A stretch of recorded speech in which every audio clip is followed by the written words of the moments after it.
Welcome back. है ना। तो we were on the chapter friction, है ना। फ्रिक्शन से हम पढ़ रहे थे ना, तो उसके बेसिक कंसेप्ट देखे थे हमने। Contact force, static friction, kinetic friction, coefficient of friction, है ना। कैसे लगता है, नॉच ब्रेक होता है, ये सब चीजें देखी थी ना। बस ये समझ ली, अपना थ्योरी लगभग खत्म होगी फ्रिक्शन की। अब एग्जांपल से देखेंगे कि कैसे क्वेश्चन सॉल्व करते हैं, प्रॉब्लम सॉल्व करते हैं ना। तो फर्स्ट एग्जांपल है अपनी कि एक ब्लॉक पड़ा है 2 kg का एक सरफेस पे, जो कि not the surface is not frictionless, तो उसकी कुछ फ्रिक्शन होगी, वो दिया हुआ है। वो फ्रिक्शन कैसे डिफाइन करता हूं मैं, कोफिशिएंट ऑफ फ्रिक्शन। तो म्यू स्टैटिक है 0.4, म्यू काइनेटिक है 0.1। हमेशा कम होना चाहिए ना, ये इससे कम होना चाहिए ना हमेशा, तो वो है, दिख रहा है। ठीक है, चलो। तो कह रहा है कि find the acceleration of the block. ठीक है, एक्सेलरेशन ऑफ द ब्लॉक कह रहा है फाइंड आउट करो। तो क्या करेंगे, सबसे पहले इसका एफबीडी बनाते हैं। एफबीडी बनाते हैं ना, तो एफबीडी बनाया मैंने ब्लॉक का, ये है ब्लॉक मेरा। ठीक है, तो इस पे क्या क्या फोर्सेस लगेंगी। सबसे पहली फोर्स लगेगी ग्रेविटेशनल फोर्स 2 × G 20। दूसरी फोर्स कौन सी लगेगी, नॉर्मल फोर्स N, है ना। तीसरी फोर्स कौन सी लग रही है, ये वाली, इसके दो कंपोनेंट्स, ये 45 डिग्री पे लग रहे हैं ना, तो इस तरफ क्या होगा 10√2 डिवाइडेड बाई √2, 10√2 डिवाइडेड बाई √2, तो 10 ये लग गई दो फोर्स। तो लास्ट फोर्स कौन सी बची, स्टैटिक और काइनेटिक फ्रिक्शन, है ना। अब देखते हैं, अगर ये स्टैटिक फ्रिक्शन इससे ज्यादा आ गई, है ना, तो ये मूव नहीं करेगा ना। ठीक है, क्यों, क्योंकि स्टैटिक फ्रिक्शन अपनी पीक तक जाएगी ना, जीरो से लेके, है ना। और अगर ये फ्रिक्शन उसकी पीक से ज्यादा हुई, ये सॉरी ये वाली फोर्स इसकी पीक से ज्यादा हुई, तो नॉच ब्रेक कर जाएगा यहाँ पे, और काइनेटिक फ्रिक्शन लग जाएगी, है ना। ठीक है, तो अब मुझे नहीं पता यहाँ पे क्या लग रहा है, हो सकता है एफ एस लगे, हो सकता है एफ के लगे, है ना। तो मैं ऐसे लिख लेता हूँ FS/K, तो कुछ भी लग सकता है ना। तो एफ एस मैक्स, अब देखो एफ एस मैक्स निकाल लेते हैं, है ना। वो अगर इससे कम हुआ तो एफ के लगेगा, एज सिंपल एज दैट, है ना। तो एफ एस निकालने के लिए क्या करूंगा, पहले नॉर्मल निकालूंगा ना, है ना। क्यों, एफ एस क्या किसके बराबर होता है, म्यू एस इंटू एन। ठीक है, तो नॉर्मल रिएक्शन के लिए इस डायरेक्शन में फोर्स बैलेंस कर दूं, तो क्या लिखूंगा, n+10 इज इक्वल टू 20। तो n कितना है 10, है ना। तो एफ एस मैक्स कितना है, म्यू एस इंटू 10, कितना 4 न्यूटन, है ना। तो ये स्टैटिक फ्रिक्शन मैक्सिमम कितना हो सकता है, 4 न्यूटन, ये है 10। तो 4 न्यूटन के बाद नॉच हो जाएगा ब्रेक। ठीक है, तो तब क्या होगा, ऑब्जेक्ट मूव करेगा, है ना। और फ्रिक्शन क्या हो जाएगी, स्टैटिक से वो बन जाएगी काइनेटिक, है ना।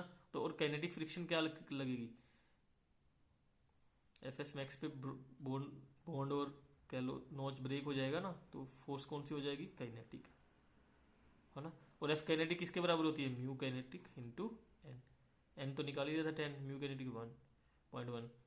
तो काइनेटिक फोर्स ऑफ फ्रिक्शन कितनी लगेगी, 1 न्यूटन, है ना। तो समझ रहे हो ये कैसे काम कर रहा होगा, ये ब्लॉक कैसे काम कर रहा होगा, है ना।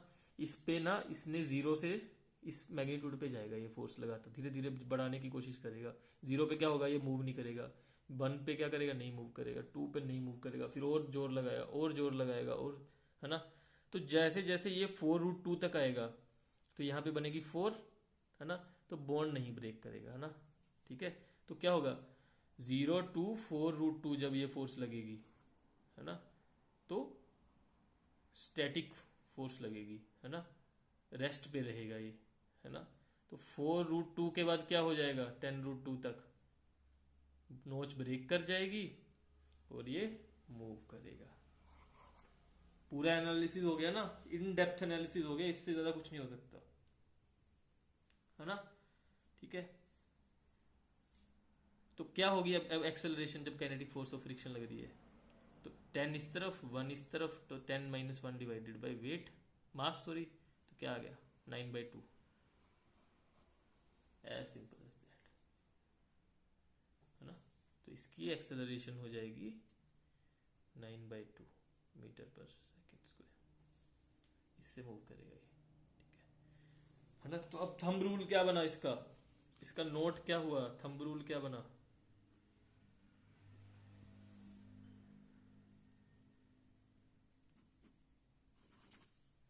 थंब रूल क्या बना, कि पहले चेक करो कि ब्लॉक मूव कर रहा है या नहीं। क्यों?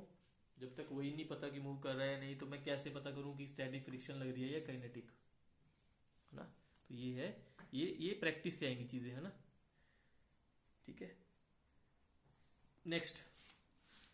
अब मैंने बोला था कि धीरे धीरे हम रेक्टिफाई करेंगे कि काइनेटिक फोर्स या फोर्स ऑफ फ्रिक्शन किस डायरेक्शन में लगती है ना। हमने एक वेग सी चीज लिखी थी कि this acts in opposite direction to motion, है ना। मोशन के ऑपोजिट डायरेक्शन में लगती है। मैंने कहा था उसको अगर और ज्यादा रेक्टिफाई करना हो, और ज्यादा उसको सही लिखना हो तो क्या लिखोगे कि रिलेटिव मोशन के ऑपोजिट लगती है ना। तो force kinetic friction specially always act opposite to the relative velocity vector. समझ रहे हो क्या चीज कह रहा हूं? कि दो ब्लॉक, दो बॉडीज हैं, ये बॉडी है, ये बॉडी है ना। तो ये बॉडी इसके रिस्पेक्ट में जब ऑब्जर्वर यहां पे बैठा है तो ये बॉडी अगर इसको लिखेगा कि ये बॉडी इस तरफ जा रही है तो ये सरफेस कोशिश करेगा ना कि इसको इस तरफ पुश करे, है ना। तो हमेशा अगर अगर अब ये इस तरफ जाने की कोशिश करेगा, इसको दिखेगा मतलब इसके रिस्पेक्ट में इसकी वेलोसिटी अगर इस तरफ है तो इसको लगेगा यार इस चीज को लग रहा होगा कि ये इस तरफ जाने की कोशिश करे तो इस तरफ पुश करेगा। यही होता है ना। अब मैं इस तरफ जाने की कोशिश कर रहा हूं तो ये पेज मुझे इस तरफ पुश कर रहा है, पीछे की तरफ, है ना। और अगर जब मैं ऐसे आने की कोशिश कर रहा हूं तो ये पेज की टेंडेंसी है कि ये मुझे ऐसे नहीं जाने देगा, ये इस तरफ फोर्स लगाएगा मेरे। ठीक है, तो बस यही है। अब वो हमेशा रिलेटिव देखना है ना, इसको जो दिखेगा ये किस तरफ जा रहा है ऑब्वियसली। तो ये तभी फोर्स डिसाइड कर पाएगा ना, ये सरफेस इसके ऊपर, ये सरफेस इसके ऊपर तभी फोर्स डिसाइड कर पाएगा ना जब इसको दिखेगा कि ये किस तरफ जा रहा है। तो इसके रिस्पेक्ट में लिखना है, तो इसके रिस्पेक्ट में इसकी रिलेटिव वेलोसिटी देखनी है, उसके ऑपोजिट फ्रिक्शन फोर्स लगेगी। समझ गए? तो ये लिखा है बस। काइनेटिक फोर्स ऑफ फ्रिक्शन की डायरेक्शन क्या है? It always act in opposite direction to that of relative velocity vector with respect to the other object that is in contacted with. ठीक है, तो इसकी एग्जांपल देखते हैं एक, फिर ही समझ आएंगी चीजें।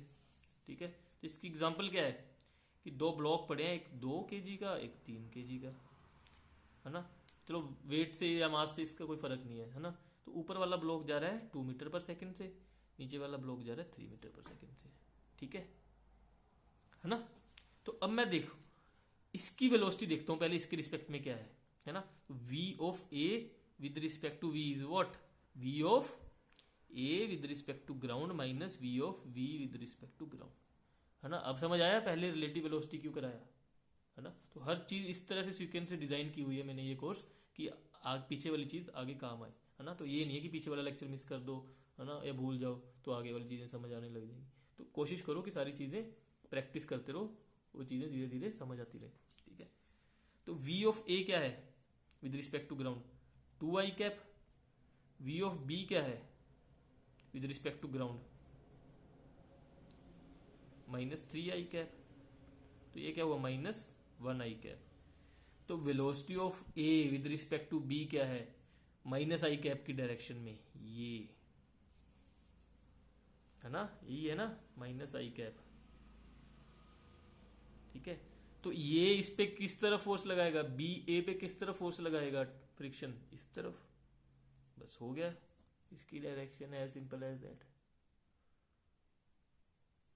ठीक है, क्या लगेगी फोर्स ऑफ फ्रिक्शन?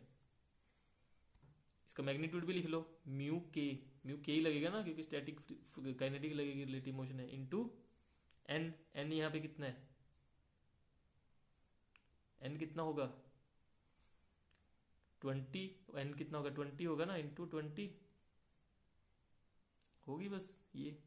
ठीक है, चलो अब मैं क्या लिखूं? अब ये इसके रिस्पेक्ट में आई कैप इधर जा रहा है, तो इसके रिस्पेक्ट में ये किस तरफ जाएगा? इस तरफ। ये भी तो लिखा था ना, V B R A is what? -VA/RB। ये भी तो लिखा था ना। अब ये माइनस आई है तो ये क्या होगा? माइनस आई कैप। तो आई कैप, तो इसके रिस्पेक्ट में ये किधर जा रहा है? इस तरफ। किस मैग्नीट्यूड से?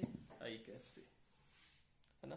तो ये ए बी पे किस तरफ फोर्स लगाएगा काइनेटिक फोर्स ऑफ फ्रिक्शन, इस तरफ, है ना। और किसके बराबर होगी ये, वही म्यू के इंटू एन ऊपर लिखी ले, है ना।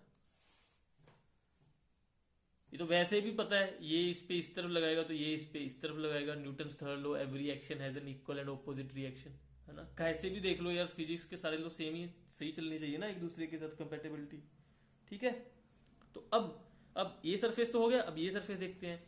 अब ये सरफेस पे क्या है, बी मूव कर रहा है ना with respect to ground 3 metre से, है ना। ग्राउंड तो स्टेशनरी है यार, सीधे ही लिख लो बस, है ना। V B with respect to ground क्या है 3 आई कैप। तो ये ग्राउंड के रिस्पेक्ट में किस तरफ मूव कर रहा है, इस तरफ, क्या है V B with respect to earth या ग्राउंड क्या है 3 आई कैप। तो force of friction, kinetic friction किधर लगेगी, इस तरफ, इस पे। क्या मैग्नीट्यूड होगा इसका, म्यू के जो यहाँ पे होगा इनटू नॉर्मल रिएक्शन। अब नॉर्मल रिएक्शन यहाँ पे कितनी होगी, इसको पूरे को ये कितना 50, 2 + 3 × 10 हुआ ना यहाँ पे। तो नॉर्मल रिएक्शन यहाँ पे टोटल कितनी हुई, म्यू के इंटू 50 नॉर्मल रिएक्शन, म्यू के कोएफिशिएंट ऑफ फ्रिक्शन, ठीक है। आया समझ। चलो फिर नेक्स्ट क्लास में वो दूसरी एग्जांपल्स देखते हैं ना, एग्जांपल्स से सॉल्व करेंगे ज़्यादा से ज़्यादा ये, ठीक है, तभी समझ आएगी चीज़ें।